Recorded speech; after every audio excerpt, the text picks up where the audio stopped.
kaibigan, pakinggan po natin ang kwento ng isang ginang na nabigong gampanan ang tungkulin niya bilang isang ilaw ng takaran. Siya ay si Agnes.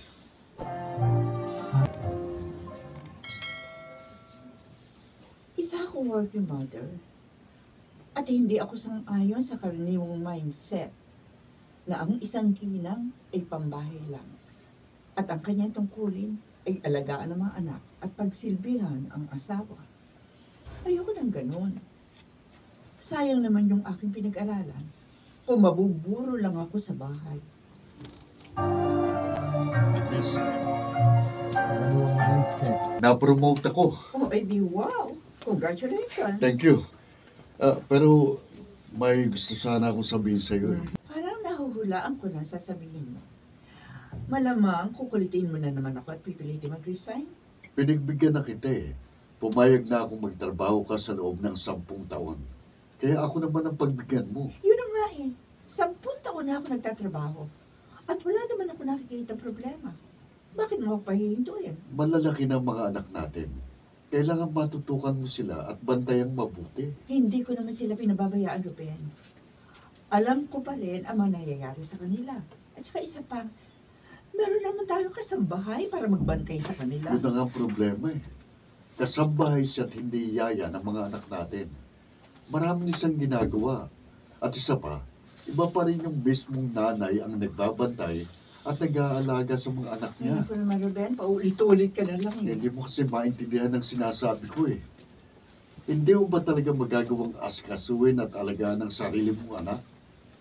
Yun kasi yung tungkulin mo bilang ina. Hindi mo na kailangan magtrabaho dahil yun ang tungkulin ko. At kaya kong i-provide ang lahat ng inyong pangangailangan. 4 na taon ako nagsikap at nag-aral sa kolehiyo. Sinikap ko rin makapasa sa board exam. Agnes, At hindi ang pagiging nanay ang kurso ko. Kaya wag mo akong buburuhin sa bahay. Jane. Lionel. Kuya! Habol ka pa! Malapit na ako!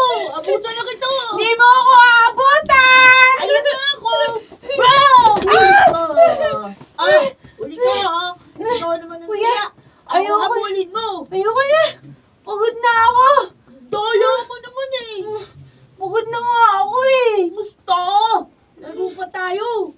Kapag hindi mo ako hinabol, sige, di na ako makikipaglaro sa'yo. Ay! Sige na nga! Oh! Takbo ka na! Abulin kita! Takbo! Habulin mo ako! Dali! Kuya! Daya mo naman! Bilis mo tumakbo! Sige na! Ay! Kuya! Aray! Kuya! Hala! Dumudugo tuhod mo! Tawagan ko si Nanay Luding, ha? Hindi, wag! Baka magsumbong yung kay Mami. Siguradong kagagalitan niya ako. Paano yan? Ano nga yung gagawin mo?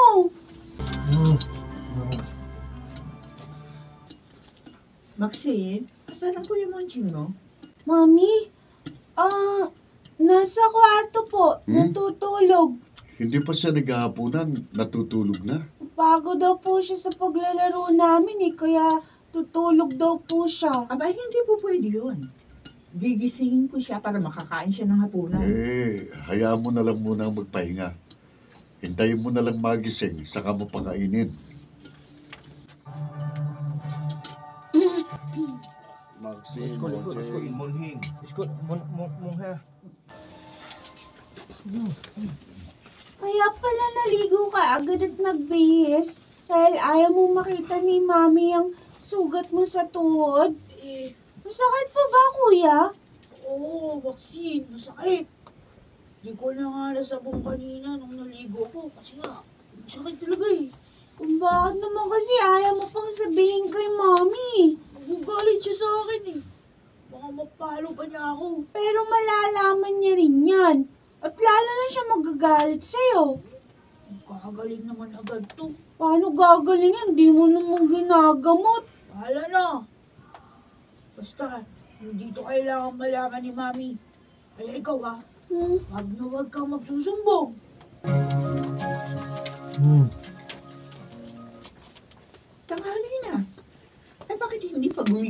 ang kapatid mo? Sabado naman po ngayon, Mami. Wala po kaming pasok. Oo nga, pero kailangan gising na siya. Sandali. Pupuntahan ko siya sa kwarto.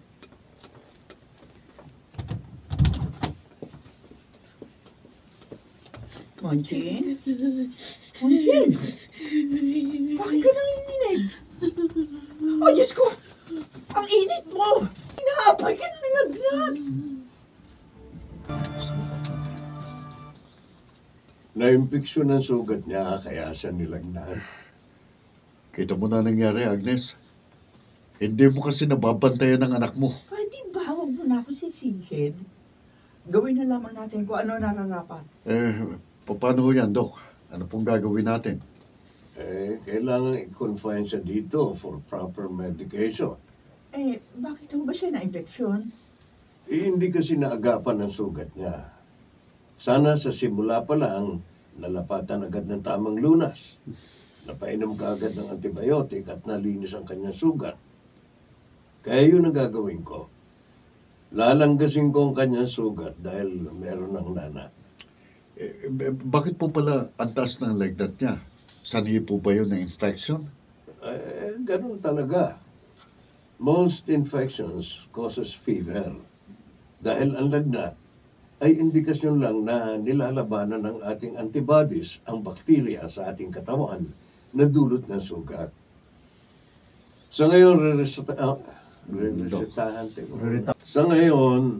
re-resetahan ko siya ng antibiotic at ointment. For 1 week, lilinisin natin ang kanyang sugat at lalagyan itong mga gamot na ito. And after 1 week, malalaman natin kung nawala ng infeksyon.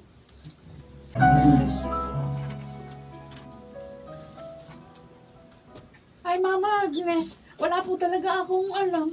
Bakit, Lulin? Hindi mo ba nakita nangyari? Ay, naku! Marami po akong ginagawa. At saka, wala rin pong sinasabi sa akin ang anak niyo.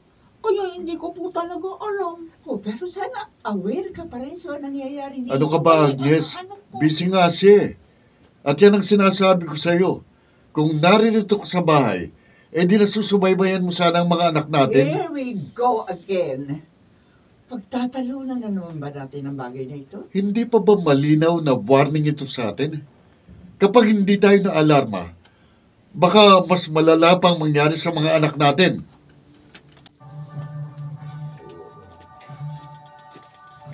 Paring Ruben. Ruben Dani. Oh, paring Ruben. Kumusta na ang inaanak ko, ha? Okay na siya, paring Danny. Magaling ng sugat niya. Ay, salamat naman. Uy, hindi mo pa rin makumbinsi si Kumare na mag-resign na para matutukan niya ang mga anak niyo. Hindi nga Hindi, pare. Kaya nga naiingit ako sa'yo dahil alagang-alaga ka ni Kumare. Pati na rin ang mga anak mo. Ganun talaga, pare. Nag-asawa ka ng professional, tapos liberal-minded pa. Kaya hindi mo talaga siya makukumbinsing lumagi na lang sa bahay.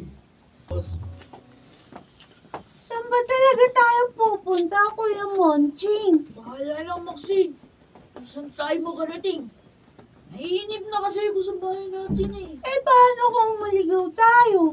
Baka hindi na tayo makauwi. Huwag ka mag-alala. Akong bahala. Ha? May tricycle! Mababangga tayo!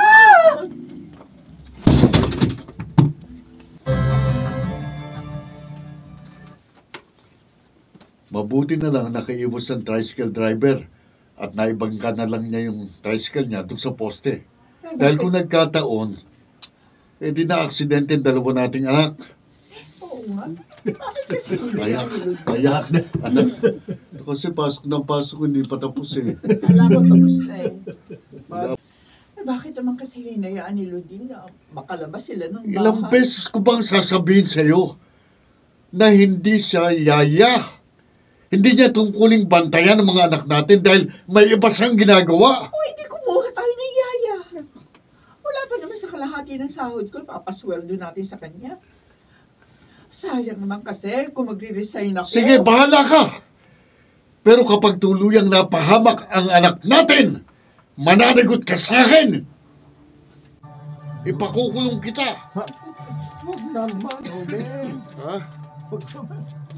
Robin? Hindi rin ako nakumbinsi ng asawa ko na mag-resign. Kaya kumuha na lamang kami ni Ruben ng yaya. At sa paglipas ng panahon, napansin kong mas nagiging malapit ang mga anak ko sa kanilang yaya. At hindi ko yun nagustuhan. At kahit labag sa kalooban ko, ay nag-resign ako. Dahil alam ko kailangan ako ng aking mga anak. Ako si Agnes. At ito ang aking buhay.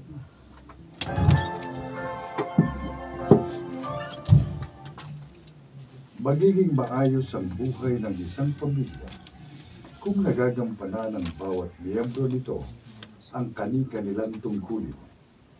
Kahit na matibay ang haligi ng isang tahanan, ay hindi pa rin yun sapat kung walang ilaw na magbibigay ng liwanag.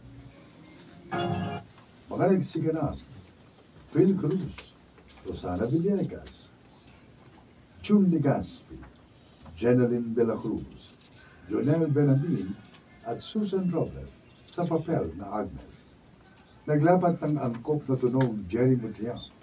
Ito'y mula sa panulat ni Toti Sandoval sa direksyon nila June Martin Legaspi at Maynard Landicho Jr. Ito ang aking buhay.